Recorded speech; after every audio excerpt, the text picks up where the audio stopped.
So you don't miss the experience of going down the lift. So yeah, we're going up to that building.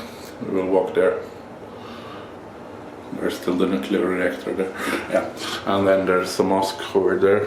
I don't know if they will let me in my shorts, but I asked the girl, she said, yeah, just try.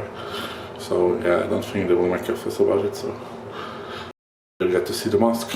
Maybe you don't. What can I say?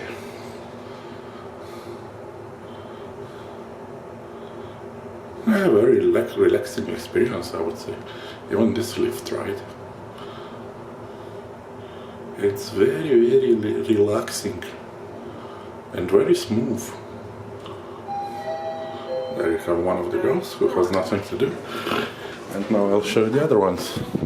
So that was the lift ride. And here we have souvenirs. Yeah. So that's basically it from the tower.